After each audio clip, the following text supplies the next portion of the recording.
Agnes Holloway was 31 years old, 3 years a widow, and standing at her own bench when the 12th padlock opened to a key that should have opened none of them. Somebody by the crates laughed. She had no husband, no savings, and no name on a single lock she had ever finished, and by noon she had no work either. What she did have was a narrow brass gauge with 5 notches filed by her father, a man who died after his maker's mark was sold to someone richer. Silas Vane owed her 8 weeks of wages. Instead of paying, he signed over a dead locksmith's house on Forge Row, with a leaking roof, a split bellows, and a back wall full of old holes he called useless. But what Silas Vane did not know was that inside one small padlock he had ordered, thrown on the scrap heap, pressed into the iron beside every lever, was something that should not have been there. It would not only clear her name, it would decide who made the locks for every parcel room on the line. If you have ever carried the blame for another man's mistake, say so in the comments, because Agnes was about to answer hers with a file. It was the 4th week of October, 1885, in the packing room of the Vane and Mercer Lock Company in Willenhall, and the man with the key was Arthur Baines, 45, an assistant stores inspector for the London and North Western Railway. He had brought back 3 crates out of the 200 padlocks his department had ordered in the summer. The order had been plain enough: 25 key groups, 8 locks to a group, so that a key issued to a parcel room in one town could not open a goods store in another. Baines had a clerk with him and a sheet of paper, and he did not raise his voice once. He took locks from 3 crates with 3 different numbers chalked on the lids. He laid them in a row on the packing bench. Then he took 1 key from his coat, a plain iron key with no number on the bow at all, and put it in the first lock. The shackle lifted. He put it in the second, from a different crate, and it lifted again. By the 6th lock, the wrapping girls had stopped, and by the 9th, the men from the assembly floor had come to the door. Agnes noticed the same thing each time, which was that the key met the same slight resistance in every lock, the same little drag before the levers gave. 12 locks. 12 times. Silas Vane, 48, had come down from the office in his shirt sleeves. He looked at the row of open shackles for about as long as it takes to count them, and then he looked across the room to the finishing bench. "Those went through the key bench," he said. "Mrs. Holloway dresses the keys." Agnes was already walking over. She picked up 3 of the open locks and turned them so she could read the group numbers stamped inside the shackle heel. 7, 19, 22. 3 groups that should have shared nothing. "These are 3 different changes," she said. "A file at my bench cannot move a gate inside a closed case." Then the fault began before the keys reached me. "You fitted every key in that order to its lock," Vane said. "They opened. Now they open to anything. I can draw the line between those 2 facts without your help. Take your apron off. You are finished here." Nobody laughed the second time. The man by the crates looked at his boots. Baines wrote something on his sheet and did not look up.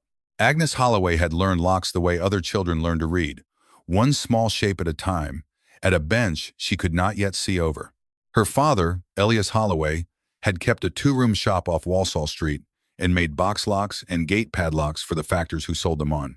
By 17, she could file a key to a pattern, dress the burr off a stamped lever, and tell from the bright wear on a bit which face of it did the work and which faces were only along for the ride. Her father's name was struck inside every lock he made until the year the iron merchant called in his debt and took the tools, the patterns, and the mark along with them. Elias spent his last 6 years stamping other men's levers for day wages, and some of his patterns ended up at Vane and Mercer, bought in a bundle at the sale. Agnes had gone there for the same reason he had. A wage came every Friday and a shop did not. An hour after the 12th lock, she went up to the office with her sleeves rolled down and asked for what she was owed. Vane had her bench tally in front of him. 8 weeks unpaid, £4 and 16 shillings by her count, held back through the railway order because he had said the piece rates would settle when the crates went out.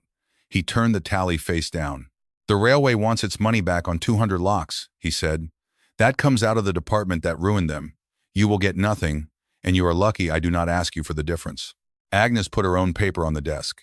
It was a list in pencil, in her hand, of every numbered key pattern she had been issued for the order, with the date and the bin it came from. "I did not make the gates," she said. "I fitted keys to the patterns you gave me, and I wrote down which. If you will not pay, I will take this to the magistrate's clerk and ask for a hearing, and I will bring the list." Vane looked at the list longer than he looked at her. A hearing about wages was a small thing. A hearing where a woman read out the numbers of railway key patterns, with the dispatch certificate already signed, and a bank in Wolverhampton waiting on that certificate before it advanced money for the new wing, was a larger one. He did not say any of that. "There is a property," he said, "on Forge Row. Old Sam Bissell's shop. He died in the spring, owing me for tools and owing his landlady for rent, and I hold the tenancy against the debt. It is worth nothing to me. Take the rest of the term, and whatever is in it, sign a paper that says you have been settled in full, and we are done." "I will want it written," she said. With the contents listed, they walked there that afternoon. Vane, Agnes, and Vane's clerk. Leah Lunn, 56, who owned the freehold and lived 2 doors down, met them at the arch with her own key and her own opinion. She would not have it pass on a handshake, and she sent a boy for paper and stood over the clerk while he wrote, "The remaining term of 2 years and 4 months, the fly press, the punches and dies in the stamping room, the forge tools, the bellows, the benches, the varnish racks, the drying stove, and a bundle of spring strip in the loft, wrapped, quantity not counted." Vane looked at the back wall of the yard, drilled with rows of old holes, and said it was a row of useless holes, and she could have that too. Leah made the clerk write 2 copies. She kept one and put it in her apron. Agnes signed away £4 and 16 shillings for a roof that leaked and a rent she would owe by the month, and put her own name on the first piece of paper that had ever given her a place to make anything. Mary Wren, 19, was waiting under the arch when Vane and his clerk had gone. She worked a hand press in the stamping room at Vane and Mercer, on piece rates, and she had a shawl over something the size of a fist. "He told me to put this on the scrap," she said. "One of the returns, I did not. It was one of the railway padlocks, iron, black finish, the shackle open." Agnes put it in her apron pocket next to her father's gauge and did not open it because there was daylight left and she had a building to look at. She looked at it the way she looked at a lock that had come in jammed, starting with what still worked. The house was 2 rooms up and 2 down, with a counter in the front room where Bissell had kept his ledger. The workshops ran along 2 sides, 1 story, brick, roof lights, gray with soot.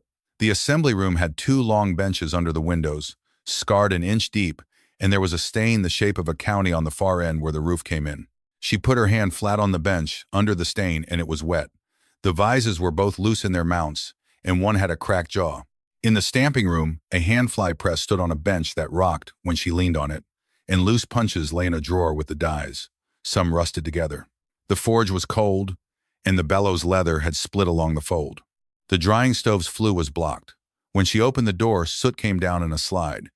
Everything she touched was dirty and nothing was broken past mending, and that was her inventory by 4 o'clock.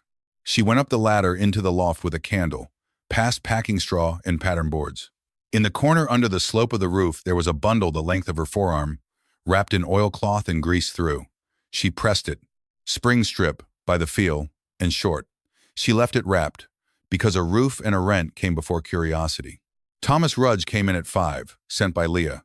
He was 59 and had kept a backyard shop of his own until his right hand went stiff at the forge. He knew Agnes Holloway. He said so, once, and did not make anything of it. "I cannot pay you," Agnes said. "I did not ask you to," he said. "I want to forge 1 evening a week for my own bits of work. Give me that, and I will give you 2 days now." She did not like it, because help was a debt with no ledger, and she had just seen what a debt could do to a man's name, and she said yes, because the flue would not clear itself. The last thing she did that day was the press. She and Thomas put a plank and 2 wedges under the low leg of the bench, and she set a scrap of soft sheet on the die with a fold of paper over it and brought the ram down slow. She lifted the paper. The mark was clean and square. She did it 4 times, turning the sheet, and it was clean and square 4 times, and that ram running true was worth more to her than anything else in the building. Leah Lunn came into the yard as they were putting the plank away. "Rent is £1.4 a month," she said. "You may have 14 days before the 1st, because a shop full of nobody earns me nothing. After that, I want it on the day." Agnes went to bed in a stranger's house with the return padlock still unopened in her apron. Now, if you have ever wondered how 1 key could open locks that were meant to be different, hold on to that question. Because she was wondering the same thing, and she had 14 days of rent to earn before she could afford to find out. They took the flue first, because nothing dried and nothing tempered without it. Thomas dropped a chain down the stove flue from the roof, while Agnes held a sack at the bottom, and a bushel of soot and 2 dead jackdaws came out.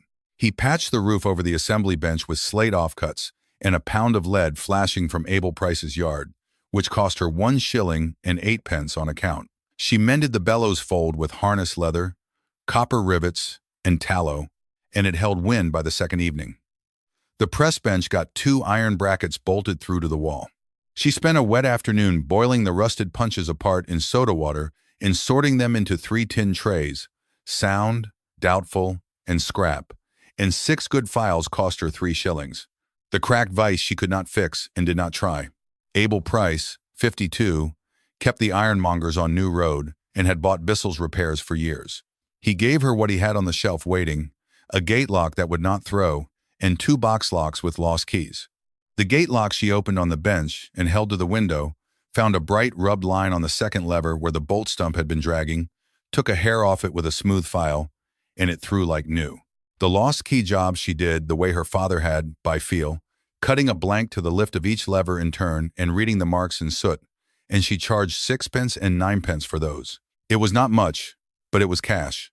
Mary Wren came back on the 3rd day, having been dismissed from Vane and Mercer for what the foreman called idle talk. She stood in the yard and asked for work, and Agnes, who had meant to say she could not afford anyone, heard herself say 1 shilling a day for the first week and they would see. She was quick at the press and better than that at counting. On the first day, Agnes gave her 100 blanks and got back 97 stampings, 3 spoiled ones in a separate tin, and a scrap of paper that said so. Thomas forged shackles at the little hearth, his good hand on the hammer and his stiff one on the tongs, and he was slow, and he said so before she could. "You will not beat Vane on numbers," he said. "He has 4 presses and 40 hands. If this shop sells anything, it will be because every one of them is right." That was how she came to the 12. Abel had a shelf that wanted small padlocks at 1 and 3 pence apiece to the trade, and Agnes decided to make 12 on repeated cases, with the levers fitted 1 lock at a time, each to its own key. It took her and Mary 6 days. When they were closed and varnished, she did what nobody at Vane and Mercer had ever done. She hung all 12 on the old holes in the back wall, numbered them in chalk, and tried every key and every lock. The right keys opened the right locks. Then she went along the row with the wrong ones. Number 4's key turned number 9. She had fitted every lever with her own hands, and she had still made 2 locks that took each other's keys, because she had fitted each one carefully and had never once planned how they would differ from one another. Careful and different were 2 separate jobs, and she had only done one of them. She refitted the 9th lock's 3rd lever and did the whole row again before she let herself take them down. Abel bought 10. He turned 2 back for rough finish, where the varnish had run it the keyway, and did not apologize for it. 12 and 6 pence, less what she owed him. "You will want to know this," he said, counting it out. "The railway has had its money back from Vane on the 200. Baines is going to look for a replacement supplier, and he will go to anyone who can put 60 locks in front of him." Agnes put the coins in the tin. She would make the rent on the day, by her count, with 4 shillings over and nothing else. She wrote to Baines that night and asked for the terms of the trial, and did not tell Thomas or Mary that she had done it. Baines answered in a week, in a hand like print. She could submit 60 padlocks in 10 key groups, 6 locks to a group, to be tested at the district goods shed at Wolverhampton on a date in the 2nd week of March. He would take other tenders on the same date. He would not lend, advance, or advise, and he would not extend for anyone. Vane and Mercer would be entered. She had 5 months, and she read that as plenty, and she was wrong about that in a way she would not see for another 6 weeks. The first thing she rushed was the springs. A lever lock lives and dies by its springs. If a lever will not come back down after the key lifts it, the next wrong key finds it already up. She bought 2 lengths of good spring strip from Abel on credit, cut 62 springs and 30 spares, bent them cold to shape, and set them to heat and draw in the little stove in the varnishing room in 3 tin trays, the way she had done at her father's bench 1,000 times, by the color and by the count in her head. She did not write anything down, because she knew when a tray had had enough. She had always known. They went into the first 40 cases in the 2nd week of December, and she began cycling them on the wall, 20 times each with the right key, then 20 more, because a parcel room door is opened all day, and by the 3rd round of 20 the trouble started.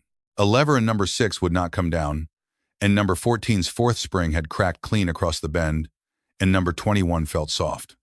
By the end of that day, opening cases, she had 36 springs out of 90 that had cracked, taken a set, or gone limp, and she had 4 pounds of credit and 3 weeks of work sitting in a scrap tin.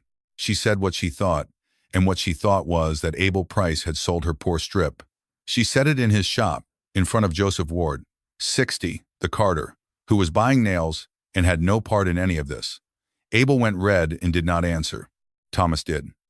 He came round that evening and asked for the scrap tin, and she watched him lay out the failed springs in the order she had cut them. He took 4 springs cut from the same 6 inches of strip, next-door neighbors on the length. 2 had cracked. 2 were sound. He bent the sound ones back and forth until they went, and they went at the same count as each other. He asked her which tray each of the 4 had been in and where in the stove. She did not know. She had moved trays when the front ones colored faster than the back ones, by eye, and had not marked which was which. "That is not the steel," Thomas said. "One length of strip does not go bad in 1 inch and stay good in the next. That is your stove. It is hotter at the flue side than the door side by more than you think, since we cleared it, and it does not draw the same with the door half open. You drew some of these too far and some not far enough, and you cannot tell me which because you never wrote it down." He was right, and she could feel that he was right before she had finished being angry about it. She had trusted her own hand and her own head, and they had done, by accident, the exact thing she had told Silas Vane could not have come from her bench. She scrapped all 36 and then the rest of the 90, because she could not say which of the survivors would go next.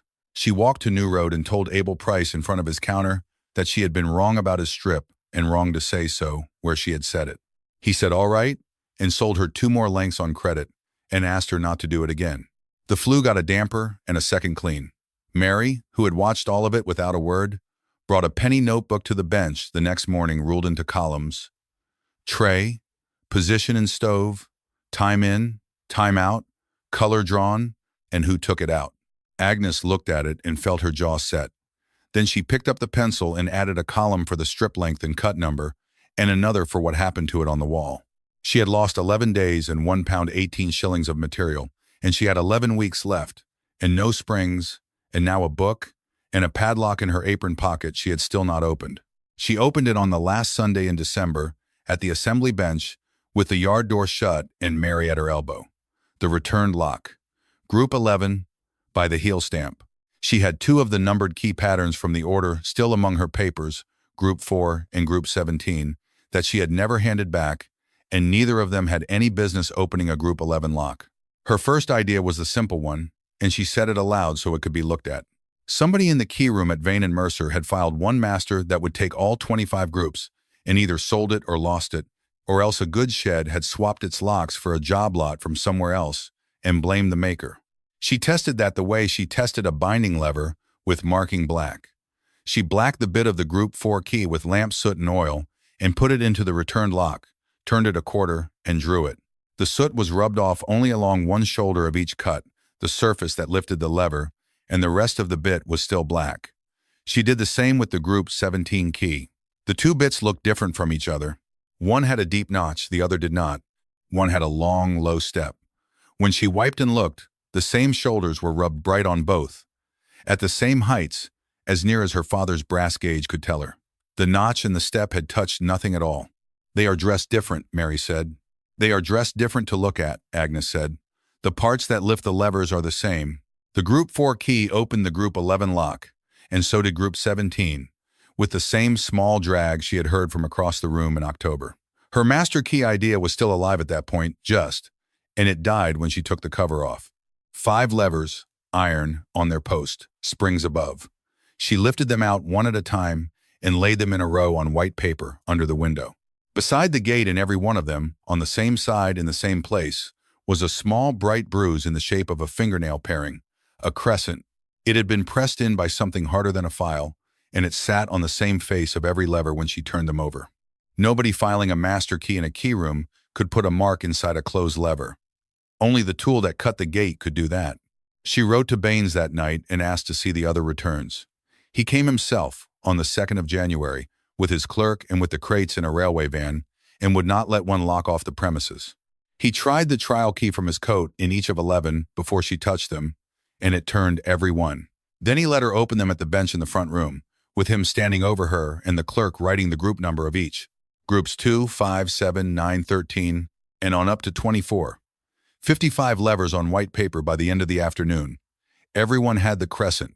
She laid her father's gauge across the gates, and they sat at the same notch, in lever after lever, in group after group, whatever the heel said. Baines looked at the row for a long time. "I do not know what I am looking at," he said, "and I would like you to tell me without telling me what you want me to think." "One tool cut all these gates," Agnes said. "That is what the mark says. Why the gates are all at one height, the mark does not say. That is another question. But it is a question for the press room, and the key bench never comes into it."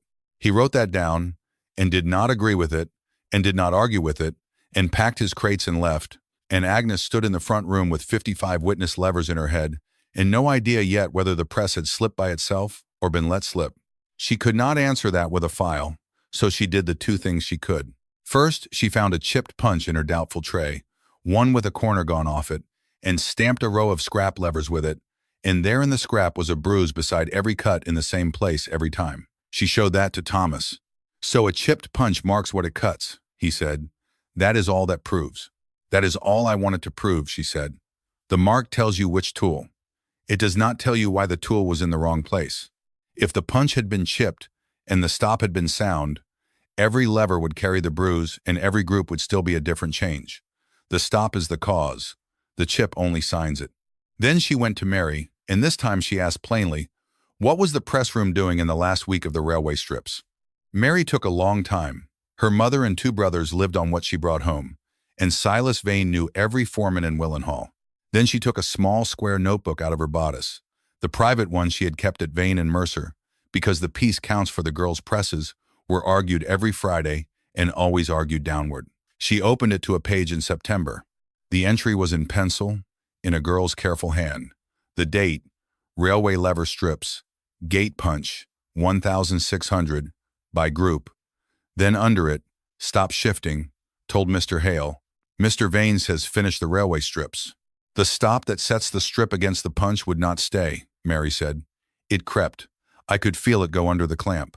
I told the foreman and he went up and came down and said Mr. Vanes said to finish and it would be seen to after I finished. Agnes did not say anything to that for a while. Then she asked one more question, and it was to Abel Price. Had Vane and Mercer bought press parts from him or through him in September? Abel had a book for that because he had a book for everything. He ran his finger down the day columns and stopped, and turned it round so she could read it. 1 indexing stop, 1 gate punch, 5 lever pattern, to Vane and Mercer, delivered by hand at 7 in the morning on the day after the railway crates had left the yard. He knew the day the crates left because he had sold the carrier the rope. She had 3 things now that did not depend on each other. 55 levers with the same bruise and the same gate height, witnessed. A note written by a girl on the day, before anyone was blamed, and a supplier's invoice showing the tool replaced the morning after it was too late to matter. Any one of them could be talked around. All 3 together pointed the same way. Baines came again and looked at all 3, and copied the notebook page and the invoice line into his own book. He was fair about it, and he was careful about it, and he was not moved. This is enough for me to write to my superintendent that the fault appears to lie in the stamped levers and not in the finishing, he said. It is not enough for me to buy a padlock from you. If you want the trial, you will win it with 60 locks or not at all. She could have spent the weeks left on a letter to the newspaper, or on the magistrate's clerk, or on making Silas Vane say in front of somebody that his stop had slipped and he had known, and she thought about it for exactly the length of the walk from the front room to the assembly bench. Then she got out the notebook with the columns and started to draw 10 key groups. The 10 groups were not filed by feel. She drew them out on the back of a pattern board in the front room, 5 levers across and 10 groups down, and for each group wrote the lift of each lever as a notch number on her father's gauge, and then went through the table crosswise to be sure no 2 groups shared more than 2 lifts at the same lever. Where they did, she moved 1. It took an evening, and it was the least like her father's work of anything she had ever done, and she knew it was right before she had made a single lever. Thomas and she made the test strips next, from a scrap of brass sheet. For every lever position, a narrow strip that would just pass a gate at the right height, and a broad one that would not, so that a stamped lever could be tried in a second by anyone with hands. Thomas called them the narrow and the broad, and Mary called them the pass and the fail, and Agnes did not care what they were called, as long as they were used by someone who had not made the part. That was the rule she made and did not bend. Nobody passed their own work. Mary stamped and Agnes gauged. Agnes fitted a lever pack and Mary tried it against the table. Every bin in the stamping room got a chalked lid. Untried, passed, failed. Nothing moved from one to another without a mark in Mary's book, and Mary's book had grown a second and a third notebook by then, tied together with tape. The back wall came last and took a Saturday. They whitewashed it, chalked 10 rows of 6, and drove 60 hooks into the old holes and some new ones. Every key lived on a nail on a board by the door, tagged. And every finished lock had to be tried on the wall by someone other than its maker with its own key and with at least 3 keys from other groups, and the result written down beside its number before it came off the hook. The first ones failed. The levers went together as the table said, and the keys did what the table said. It was the rest of the lock that gave trouble. After varnishing, 3 shackles rubbed in the case mouth where the finish had built up and would not drop cleanly. She had allowed for the iron and forgotten the Japan. She opened the mouth of the case a shaving all round on the pattern and made a rule that the second wall test happened after finish. Then Thomas, without asking, tipped a pinch of forge dust into the keyway of a pass lock and worked it, and on the 11th turn, a spring bound against the case wall, and the lever stayed up. A good shed floor was not a clean place. She had set the top spring too close to the plate. She moved the spring position back and put a small lip on the inside of the case so grit fell past the spring instead of onto it, which took 2 days of trying to get right. By the last week of January, there were 24 locks on the wall with a chalk tick against each. On the inside of the cover of the first one to pass, before it was closed, she struck her mark with a steel stamp she had ordered from Abel at a cost of 2 shillings and 3 pence. A. Holloway, and under it, Willenhall. Mary asked why she put it inside, where nobody would see. "Anybody who takes the cover off will see it," Agnes said. "That is who I want to see it." 24 in 10 weeks, 36 to go in 6. Silas Vane learned she had entered the trial the way everyone learned everything in Willenhall, which was from a carrier over a pint. He did not come to Forge Row. He did not need to. The first thing that happened was that the strip did not come. She had ordered 8 lengths of spring strip through Abel from a factor at Bilston, enough for the 36 in spares, and Abel came round himself on a Tuesday evening with his hat in his hands to say the factor would not release it without cash on the counter, and Abel could not carry it for her. "He has been told," Abel said, "that you are working with tools that are in dispute, that you cannot pay, and that you have already been sacked once for spoiling a railway order." He did not say who told him. He did not need to. The second thing was a letter, delivered by hand, on a solicitor's paper from Wolverhampton.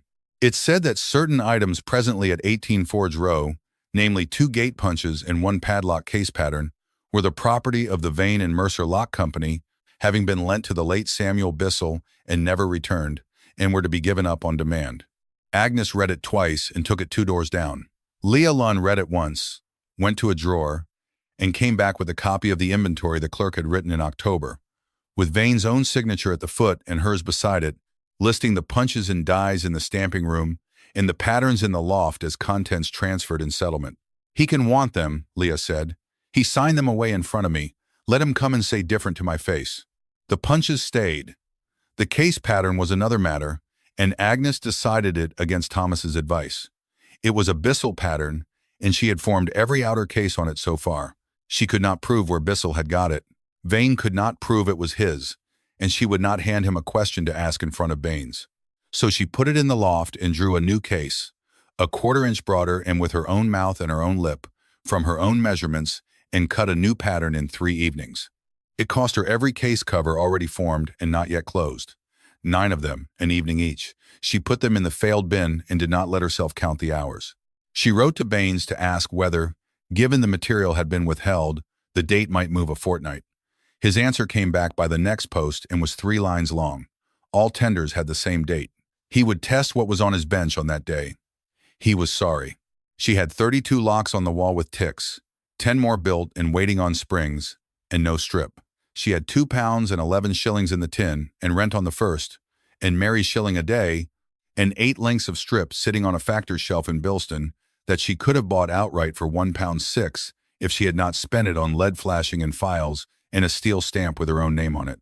Vane's own tender, she heard from Joseph Ward, who heard it at the beer house, was going in at 60 locks in 10 groups, from new dies, at a price she could not have matched with the strip in her hand. She thought about withdrawing. She said it aloud to the two of them on a Thursday night in February at the assembly bench, with 42 ticked locks on the wall and 18 hooks empty. She would rather send Baines 42 locks she could stand behind than 60 with 18 she could not, and 42 was not the tender. Thomas went up the ladder without a word and came down with the oilcloth bundle from the loft and put it on the bench. "You have not tried it," he said, "because I do not know what it is. So try it." They unwrapped it. Spring strip, good section, 40-odd pieces, and none of them longer than 4 inches. Bissell had cut it for something small and never used it. She did not assume it was sound because it looked sound.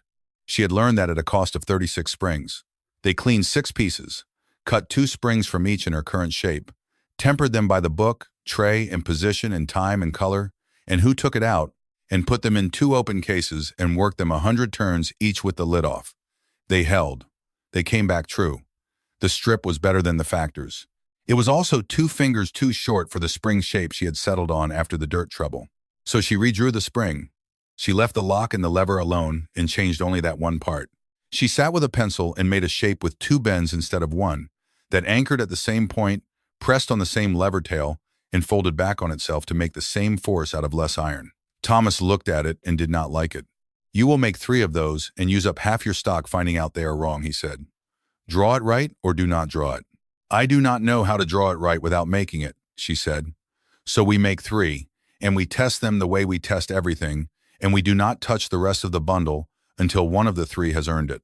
They made 3 shapes, 4 springs of each, from 6 pieces. The first held force but sat too high and fouled the lever above it. Failed bin.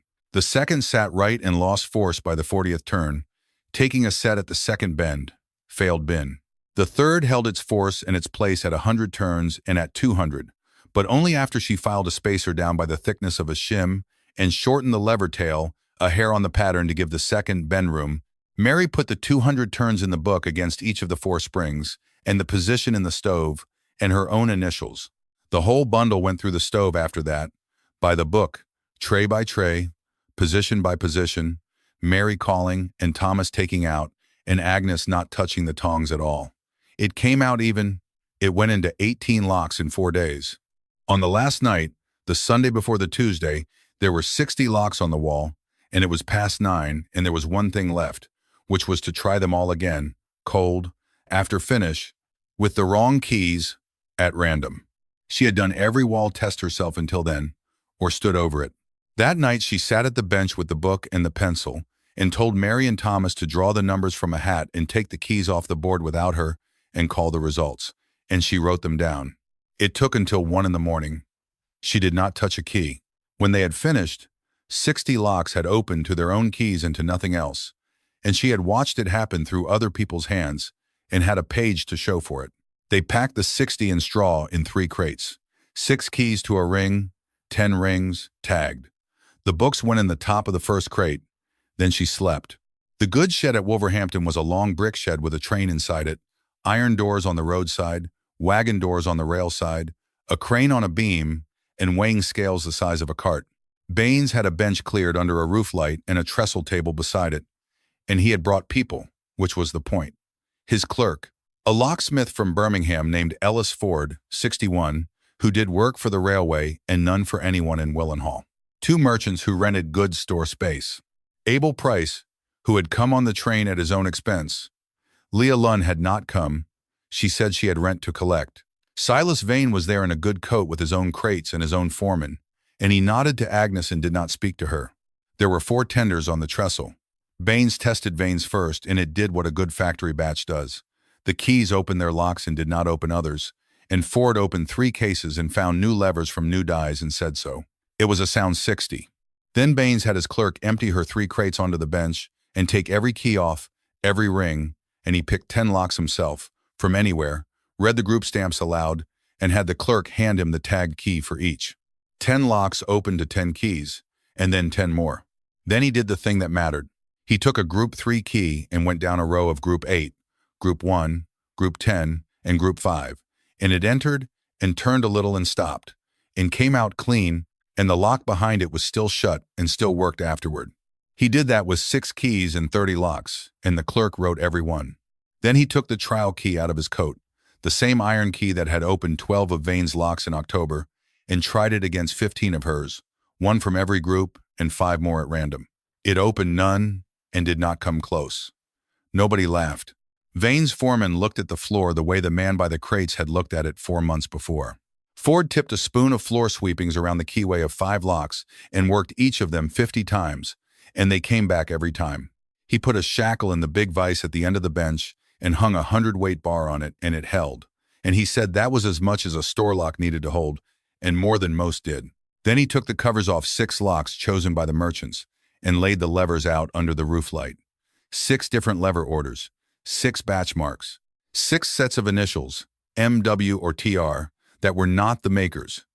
Inside each cover, small, A, Holloway, Willenhall. Vane spoke then, and he was not stupid about it. Mr. Baines, 60 locks by hand and everyone tried on a wall by 3 people is a fine thing to see. 300 is not 60. That shop cannot inspect 300 locks like that in a year, and if it tries, you will get what you got from us, and worse. Agnes had the books out of the top of the first crate before he had finished. She did not make a speech. She put the group table on the trestle, and the bin ledger, and the tray ledger, and the wall ledger with the last night's page in it, and the key group matrix with 60 numbers down and 10 letters across and a mark in every square. And she showed Baines how a lock came out of the untried bin and could not reach the packing straw without 3 sets of initials. She said the wall took an hour for 60. It would take 5 for 300. She would rather spend the 5. Baines looked through the books longer than she thought he would. Then he stood up straight and spoke so the whole bench could hear it, and the clerk wrote it as he said it. The 200 padlocks returned to Vane and Mercer in October shared a fault in the stamped lever gates, which were punched to one height across groups that should have differed. That fault could not have been made or mended by finishing at the key bench. I have a workman's record of the press stop moving on the day and a supplier's invoice for its replacement dated the morning after dispatch, and both will go in the department's file with this report. He did not look at Vane when he said it, and he did not have to. The department awards to Holloway Lock Works, Forge Row, an order for 305 lever padlocks in the pattern tested here, to be delivered in 3 lots of 100, each lot to be inspected before the next is begun, and payment made by the lot. Vane did not say anything. He waited for his foreman to close the crates, and then he put his hat on and walked out through the wagon doors into the yard, and that was the last Agnes saw of him for a long while. She signed the clerk's paper. Then she went outside and stood by the crane, and Mary Wren came and stood next to her and did not speak either. And after a while they went to find the train. The first 100 went to Wolverhampton on a Friday at the end of June, in 5 crates, and were inspected and passed and paid for, £31.5, before the second lot was begun. Abel had 24 small padlocks on his shelf again, and a carrier at the canal wharf wanted a dozen for his sheds and would not hear of anyone else. There were 5 names in the wage ledger by then, and every Friday at 5 each name got its sum counted out on the front room counter, and its owner signed against it. Mary Wren, 12 shillings and no arguing about the count. She ran the wall now, and was teaching Ellen Bate, 17, from 2 doors down, to use the narrow and the broad, and to write before she moved anything. Thomas Rudge worked 3 mornings and would sign the book against his own shackle batches, with his own stiff hand and nobody else's. Peg Sutton, 44, who kept the beer house at the corner and had nothing to do with locks, came round on Fridays with a loaf and stayed to talk about the drains, and Leah Lunn got £1.4 on the first of the month and had stopped coming to the yard to remind anyone. Agnes signed the railway certificate for the first lot at the front room counter with the same pencil she had used for the pattern list in October, and put it in the drawer with the other. Above the proving board on the whitewashed wall, on 2 nails, hung a narrow brass gauge with 5 hand-filed notches, where anyone who needed a lift height could take it down and use it and put it back. It was the first gauge on the wall, and it was still the truest. She was 31, 3 years a widow, and had walked out of Vane and Mercer in October with £4.16 owed to her and a paper for a house with a leaking roof, and she would have told anyone who asked that no sum she had ever been paid had done as much for her as that one she never received.